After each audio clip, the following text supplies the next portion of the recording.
Welcome to the Living Big podcast, where we're all about embracing life to the fullest. Hey, I'm Marlie. And I'm Kylie, and we're thrilled you're here. We explore how to pursue our passions, nurture meaningful connections, and inject some serious fun into our lives. We're here to show you you're not alone. And we want to do what we can to ease the stresses of everyday life and help you in your journey of living big. Welcome back to part 2 of our date night episodes. We have switched spots just to make it fun and interesting for you if you're watching. Yeah, if you're listening, you don't know, but We did. we sit on a couch in the same spot every single time. Yep. And we switched. Yeah. And the couch is green this time. Good for us. Okay, part 2 of this podcast episode. We're talking more romance. More connection. Okay, our last episode we were talking about all the fun adventure and fun date nights, maybe getting out of your comfort zone. I mean, this is probably going to get out of your comfort zone too. Yeah. But maybe in a little different way. Hopefully. Yeah. I love that. Yeah. So, we're going to talk about the importance of at least one shared hobby. Yeah. It's not that you have to be a carbon copy of your spouse. No. At all. But at least having something where you can connect with each other. And have passion about the same thing. Right. I love that. Cultivating passion about a shared thing, a similar thing, Yeah. is super duper important. One of the things that Ika and I are doing this year is we are picking a hard thing or a new thing for us to do. That's like a challenge, maybe that neither of us have done before, kind of a thing. And we have to do that thing together. So we're trying to take ballroom dance classes together. That's so awesome. I don't know if we have passion for it just yet. I know it's really nerve-wracking for both of us to do this kind of new thing. Mm-hmm. And but vulnerable. And very vulnerable, for sure. Absolutely out of our comfort zone. But what I'm really excited about is just being closer to my husband, you know, doing something romantic. I feel like that's romantic. I And feel fun. like dancing together is very romantic. Yeah. So our plan is to do this for 6 months, and then the other person can pick a new hobby for the next 6 months that fun. you try. And That's we'll a just great kind idea. of like every 6 months reevaluate, and the other person can choose whatever it is. That's so fun. Yeah. How'd you pick dancing? So I had been saying I really wanted to do it. I just think that we'd be really good at it. Mm-hmm. I think we would. And I think it'd be fun. And I like the idea of just like being cute and cozy and close with my husband. And so I had said that I really wanted to do that. But Eager was the one picking it. And he was really kind and picked something I wanted to do. Cute. So very, very sweet and kind. I kind of thought he would pick like boxing or something, which I also was like super down for. But I mean, I'm not mad that he picked my thing. No, that's great. Like, Yeah. okay, let's make a hobby together. Let's do a very specific activity that's going to take multiple sessions or times to kind of figure out and do together. That's Purchased 6 months worth of classes already. It's already ready to go. It's already purchased. So fun. So we have to do it. We've Yeah. paid for it. And You're committed. yeah, we're committed. At least financially. Yeah. And for us, like we've never done classes like this before. I did like basic social ballroom kind of thing. And it was more for like the single people to just mingle together. And it was like, here's a thing that you can do to kind of like meet people to maybe date. Yeah. But now that we're already married, it's more of like More romantic. we're actually going to learn how to dance, right? And Yeah. it's very romantic. So super fun, a little bit scary, more fun than anything, I hope. Yeah. I think that's going to be so fun. I'll give you an update. It makes me want to do it. Hiram and I did a newly married dance class at school in college. And in that environment, when you're getting graded, it was not nearly as much fun. You were getting graded on it? Yeah. Oh, that's scary. And it became hardcore. It was like before a really fun class, and then they redid the curriculum, and it got really intense. And we were like, we're going to fail this class. And this is supposed to be a 1-credit fun. This is supposed to be like a connection class. So then we dropped it. We withdrew. But we That's so scary. went for probably 7 times or so. And it was fun until, again, it was like, yeah, you have to pass this off with the teacher. And then it was like, okay. now this is not fun because now I'm stressed because I can't do the one little step that we need to do or whatever. So Well, you could have failed it, and that would be awful on your transcript. yeah, I'm like, I don't want an F Your in 1 credit class in ballroom. couples dance, you know? So I like the idea of Brutal. this one being like a little bit more just for fun. Yes. That's so awesome. It's a little less intense than that. Yeah. Hopefully we're not getting graded on it. I don't know. We haven't gone yet, so we'll see. So you'll let us know. Right. But it's so important to find things to do together. Yes. Whether that's things that you like both have an interest in, or one of you has an interest in, and you can like both participating do in. together. Yeah. Yes, but so important to find a hobby, a passion that you can do together. Well, I just think about, I don't know, this is really important to me. I think about my friendships, and my friendships, we have a lot of different things about each other, but we also have a lot of ways we overlap, right? Yeah. And we have a lot of similar interests. Like the friends that I hang out with to do book club, we all like reading.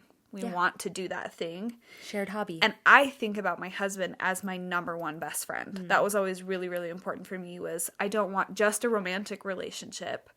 I want an everything relationship. I want to have that person be my friend. And so even though there's going to be differences, like my husband loves knives a lot. So does mine. And I don't collect knives myself. It's not something that is like super, super interesting to me. But there are other things that we share. And so finding something you can share, again, even if it starts with, I'm more interested in this than you are. Yeah. Whether that's getting outside and camping or hiking or whatever that is for you, finding something you can share, I think is just going to deepen that friendship part of your relationship, which deepens the romance in turn. Absolutely. So. Absolutely. Yes. Oh, you got the next one, sorry. Oh, yeah. Another really amazing thing to deepen that connection and that romance, and something that is really, really hard in our day and age, is having a tech-free zone when you are with your spouse. Not all the time, but specific moments where you can disconnect from technology and just focus on each other. Even sometimes Hiram and I will notice we'll start watching a show together and I'm on like Instagram or something. Yeah. It's like, you're not even, you're not watching, we're not connecting. Yeah. And not that TV is the most connective activity you could do, because that's also technology. But my point is like being present and putting down the phone can be so impactful and really, really connective for your relationship. There's so many benefits to getting rid of distractions, whether that's digital, whether that's other things in your life. Getting rid of that to spend quality time is so important. And I think that's the important keyword there is quality time, right? Is the length of time isn't as important. It's the quality of the time.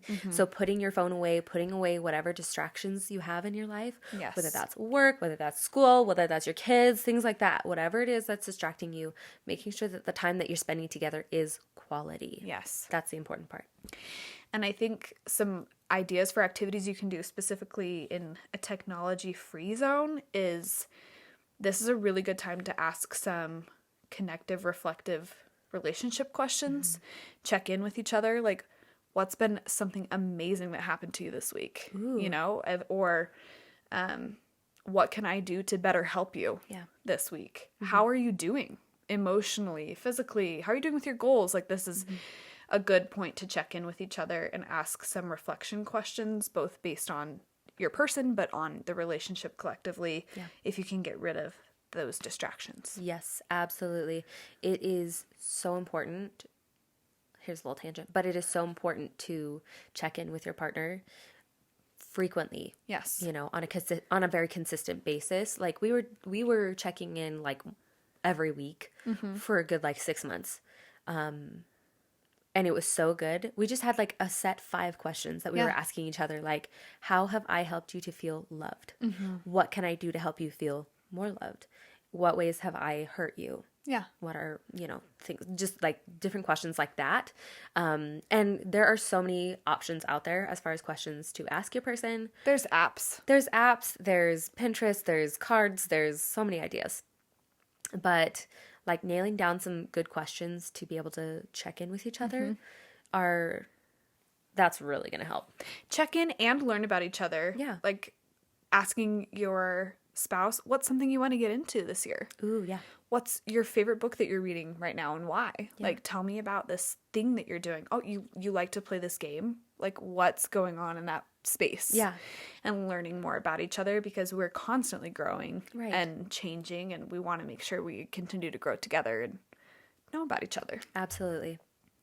Yes. I'm just sitting here thinking like, ooh, this is, it could feel overwhelming, I feel like, to moms, wives, spouses, partners of men who maybe like you want us to talk to them about doing this. That's fine. Like we said, we can send out a guide kind of a thing to help, make this a little bit easier for everyone. Yeah. This isn't just for like you to feel overwhelmed about adding another thing to your plate kind of thing, right? This is a partnership. Yeah. That's what we're all about, is helping build partnership marriages, right? Yes. It's not just you making this happen, right? It might be you starting a conversation about it, putting in that first step to making that happen. But we don't want to make anyone overwhelmed Yeah. with what we're talking about. The other thing, too, that I would just put out as a disclaimer is this might be awkward if you've never done this before with your spouse and you jump into it. Embrace some awkwardness. Yeah. Embrace some imperfection. If you ask a personal question to your spouse and they look at you and say, whoa, like that was out of nowhere. That's never happened before. That's okay. Like you got to start somewhere. Yeah. And just start to incorporate these things. But I truly do believe that this is going to enrich the relationship and, like you said, create that partnership relationship that you want, and instead of just like floating through. Right. Yeah. Or maybe being distracted by kids and work or whatever kind of a thing. And you're living with this dude. You've got a roommate.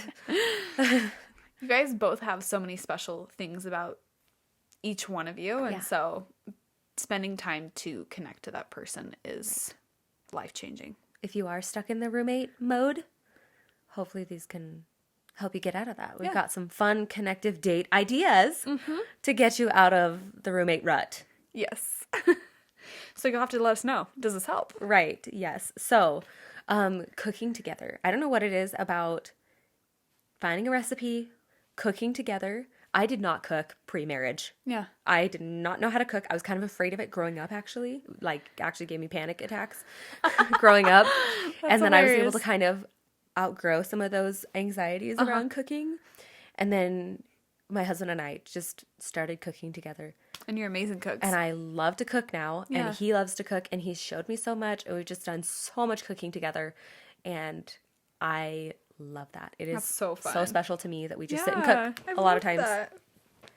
But yes, I think that's very relationship building. I mean, maybe it'll bring out not the best in you, but hopefully it does. Yeah, if you don't like to cook, maybe this isn't your date, so then just skip it. Exactly. But you can always take a class too and learn some things, or you can buy the cake mix from the store and the icing from the store and spoon feed each other some of the batter. Yes. And that is so cute and intimate and fun, and it doesn't have to be super extravagant. I mean, if you want to make lobster, you go do for lobster. It. Yeah.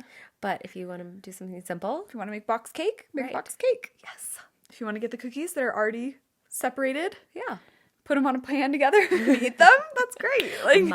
One of my favorite things, and I know this is one of your favorite things, is like putting a little charcuterie board together. Oh, yeah. You could do a little board night or whatever. Yeah. I feel like that's... Of whatever genre or theme. Yes. Oh, that's so fun. That's such a fun idea. Yeah. But like being able to kind of combine with a picnic idea, you sit down, you like, maybe share fun new cheeses that you haven't tried before, things like that. Potatoes in every way. Oh, so fun. I'm craving Chick-fil-A fries right now, so that's probably why I'm thinking about that. Yes, so cooking is, I feel like there's something so like intimate about cooking. I think it can be so romantic. Yeah. It can also be stressful, but you have to go into it with the right mindset, I think. Yeah. Yes. So many ideas. Well, I love it. Yes. Okay, and then to kind of finish out here a little bit, reflection and appreciation. We kind of talked about this a little bit in talking about how to actually ask your spouse questions, check in with them. But in a little bit of a different way, not just connecting and asking or checking in on how their mental or emotional or well-being is. Yeah. But actually reflecting on your date night experiences can also be really beneficial in creating better dates in the future and like finding out what makes your person tick and what they enjoy. Yeah. And also expressing that appreciation for the effort, because it does take some time and planning to invest in nurturing your relationship. Yeah. So we came up with some ideas for reflection after dates. Love it. And here are some of them. Gratitude journaling. I think it's really awesome when a couple can keep a shared gratitude journal or a shared journal of any kind, whether that's just one that you put pictures in and like, hey, I loved this thing about you, or compliments or whatever. I think that's amazing. Yeah. But writing down something you appreciate about the experience or each other could be a really awesome way to reflect on the date experience and on your spouse. Yes, absolutely. I love that. You could share 3 things that you loved about the date. It could be an activity, a moment, something they learned about each other, maybe something they said, maybe there was a funny moment or something like that happened. But reflecting on 3 things that you enjoyed. Yeah. Yeah. I love that. Yeah. Some other reflective questions you could ask is, what surprised you the most during our date? Or how did this date make you feel? Or did you like this activity? Or is this something you'd be interested in doing in the future? Yes. Anything like that.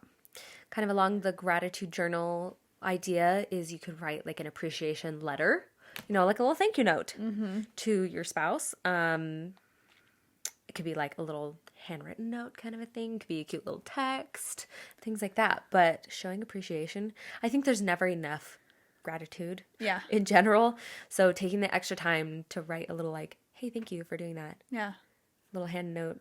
I love you. Or just, I noticed this about you today, or this was so impressive, or whatever it may be. I love sticky notes. Yeah, we love to sticky note on cabinets or on the nightstand next to your bed. Yeah. Texts also go a long, long way. Like, it was so great to see you today. I have an expo marker for my mirror.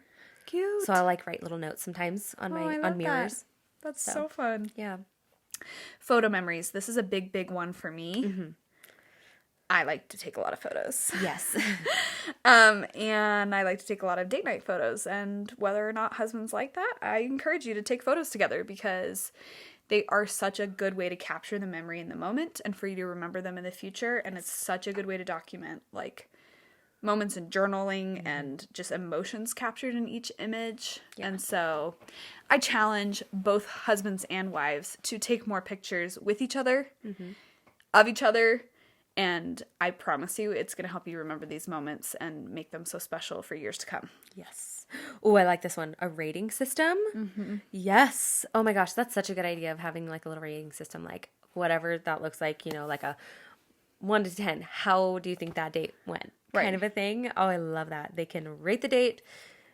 I love that. Rate the date on aspects of like fun, connection, creativity, and discuss your ratings. Yeah. I mean, you could even throw in like a embarrassing moment one or whatever it needs to be to make it fun. I love that.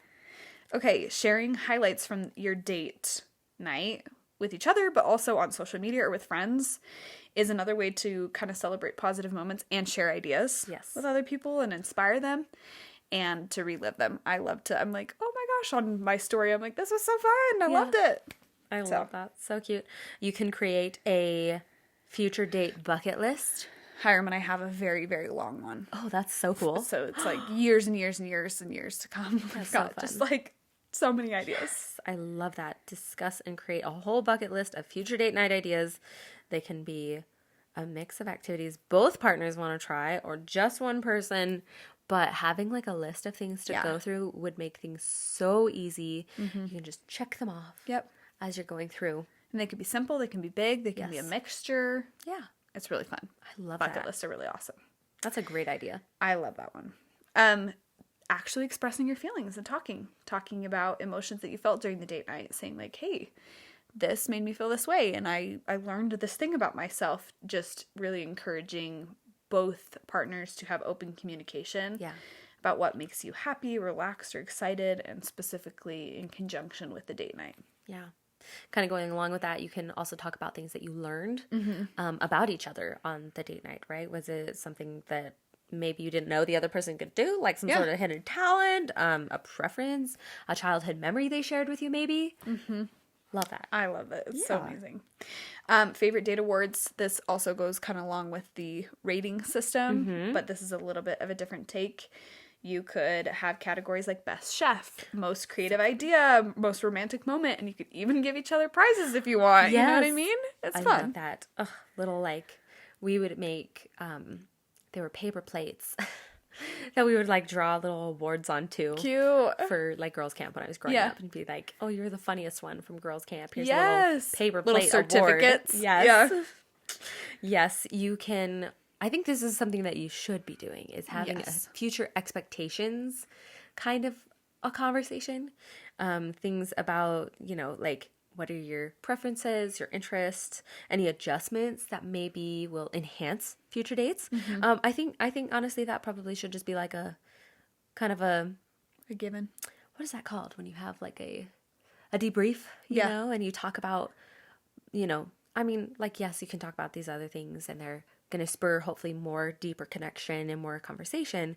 But I think it's always good to kind of check in with those dates and be like, am I having fun? Are you having fun? Are we getting what we want out of these dates? Right? Are we making the time quality? Yeah, I love that. Yeah. Going along again with the gratitude and just celebrating each other's efforts. It really does take a lot to put into your partner and into spending time together when you have so much going on. So appreciating the effort that your partner puts on and saying thank you and trying to not complain, even if it's not something that you love, because they've planned and they've participated and they worked really hard. So celebrating those efforts is really important. Yes. Above all, I think this is probably the biggest one, is to set the intention. Like, why are you wanting to spend time with your person, right? Whether that's a fun adventure date night, whether that's a more connective kind of a date night, what is the intention behind that, you know? So setting intentions collectively and saying, this is what I'm hoping to get out of the date. This is what I'm coming to you with, kind of a thing, and vice versa. And this is what our goals are for our relationship moving forward, right? That's why we're doing this. You need a why. There are different kinds of dates, right? Like, there are ones you just want to go and you just want to laugh and you just want to have fun and you don't want to be serious. And then there are other date nights where you're like, this is to prioritize us reconnecting or like really digging deeper. So this activity we're doing, does it help us do that? Right. And do we both know that that's what we want to do? Because if I'm wanting that and I don't get it and I didn't communicate that, that's on me. Right. You know? Big word, communicate, right? That can be so tough, though. That can be, like, the hardest part is that communication. Especially, like, I just didn't, like, grow up very well communicating those things. I think just many, you know, people of our generation and older and whatnot, people just in general are probably not great communicators when it comes to, like, these kinds of things. Like, I want to set an intention for this date. Those are some kind of maybe some uncomfy words. But they can be so, I guess, enhancing for your relationship, very for beneficial. that specific date, right? Whether that is just to, like, go have a laugh, or whether it is to be like, I just want to be closer to you. Yeah. I think that's amazing. Yep. We hope that all of these ideas will help you really think about how you can deepen your connections, how you can make it more romantic, how you can really think more about your spouse and about that relationship that the two of you have together in that partnership. And we hope that this will help you enhance your communication and reinforce those positive aspects of dating and your relationship and really foster a sense of gratitude for each other. I love that. Yes. And that will hopefully help you to bring your best selves each day. Yes. You know? Which is so important. So important. I love it. Yeah. We're going to be putting a ton on social media about dates. We really want you to come and participate. We want to hear your ideas. This is a super fun topic, and there's so many awesome ideas that we want to share and give to the community. So we are very, very excited to continue the conversation there with you guys. Yes. Love it. Good luck with all of your fun-filled dates, whether that be adventures, whether that's emotional connection. You've got this. You're going to do great, and we're rooting for you. Thanks for listening. Bye. Thanks for joining us this week on the Living Big podcast. You can find us wherever you listen to podcasts. Join us on Instagram and TikTok for all the things, from relatable mom memes to fun girls' night ideas with your besties. See you next week.